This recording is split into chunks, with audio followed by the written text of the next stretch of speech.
Sound Recording for Motion Pictures, a class project in advanced production. Educational author Merlin C. Herrick, Production Supervisor, Audiovisual Center, Indiana University. Faculty Advisor Bruce R. Buckley. The objective of the sound man is to record intelligible sound. This is easily done in a professional studio that is acoustically treated for sound recording. A cork floor helps to quiet the movements of crew and equipment. The ceiling and walls were constructed to eliminate outside noise and treated to reduce reverberation.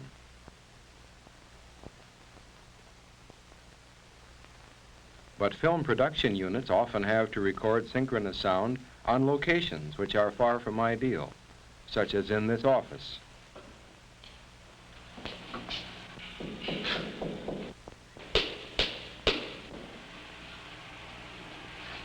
The walls, windows, floor, and ceiling are hard surfaces which reflect sound waves, causing excessive reverberation.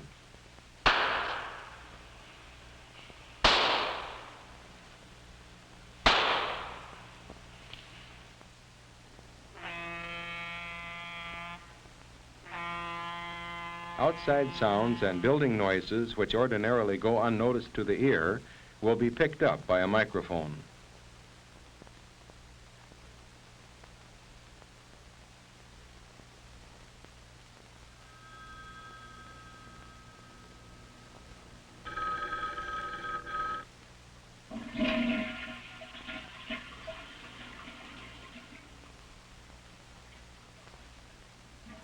In planning for the recording session, the sound man must consider three problems: acoustical treatment of the room, controlling or avoiding unwanted noise, and choice and placement of microphones.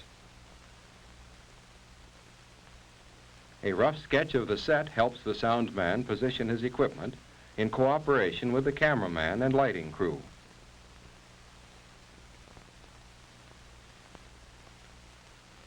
The sound man's first consideration is choice and placement of the microphone. The choice of a microphone depends on the subject's position and actions and the area from which the sound is to be picked up or excluded. The microphone should be mounted in such a way that it is isolated from mechanical vibrations. Its placement depends upon the camera's field of view. For example, in this scene, the subject remains seated. Depends not only upon the cooperative efforts of the department within the school, but success also depends upon your spiritual and monetary support as well. The microphone is placed as close to the subject as possible and adjusted so that its pattern will pick up his voice and be less sensitive to sounds coming from other directions on the set.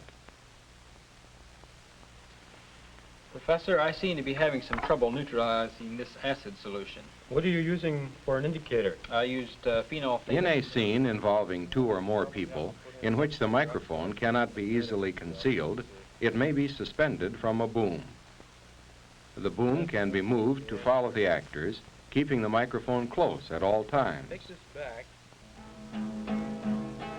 Well, I wish I were in New York City. Way, hey, roll and go, where the men are strong and the girls are pretty.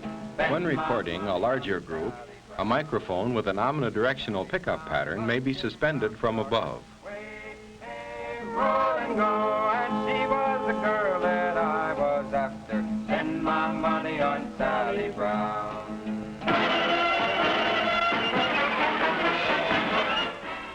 When recording outdoors, the only control of sound quality is the selection and placement of the microphone. As shown in these examples, microphone selection and placement is the first important element in good sound recording. With the microphone placed, the next consideration is the acoustical treatment of the set. In most location recording, an untreated set produces excessive reverberation.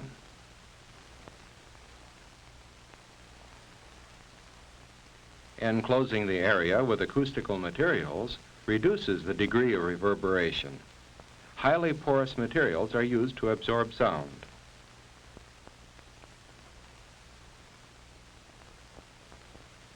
In this set, the sound-absorbing materials include a thick rug, heavy drapes, and acoustical tile flats. These materials differ in their effectiveness. Ordinary drapery material provides a minimum of control, while a thick rug better reduces reflected sound waves. Specially designed acoustical tile is among the most efficient sound-absorbing materials. The holes in this fibrous material greatly increase its sound-absorbing ability. The sound energy absorbed is changed into minute amounts of heat. The combined materials in this set reduce the excessive reverberation, giving intelligibility and a lifelike quality to the recording. A rehearsal provides a check of the effectiveness of the sound treatment. In the past years, your support has always been... Watching the VU meter, the assistant sound man adjusts the recording level. That in these dynamic times, your efforts will continue to be unflagging. He may indicate that the sound is still too live or reverberant. The sound man suggests that some of the flats be moved in closer.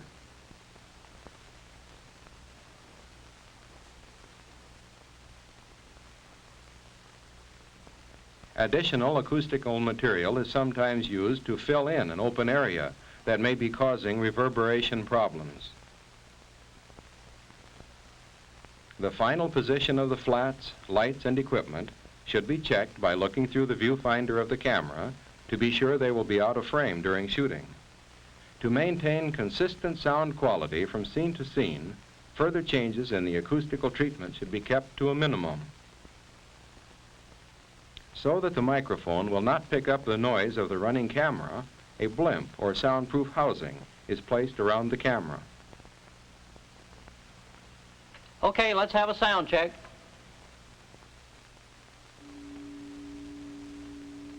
We're getting a hum from something. Occasionally, an electrical disturbance will cause a hum in the recording equipment. Hum can usually be eliminated through a few simple checks, reversing the AC power plug, checking the ground connection,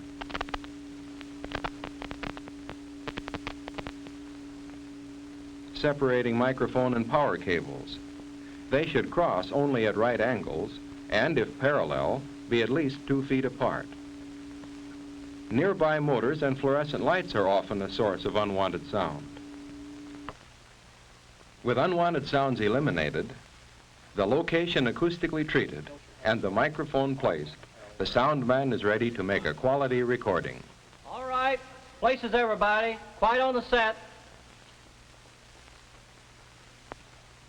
This is a rehearsal. Sound ready? Sound ready. Camera ready?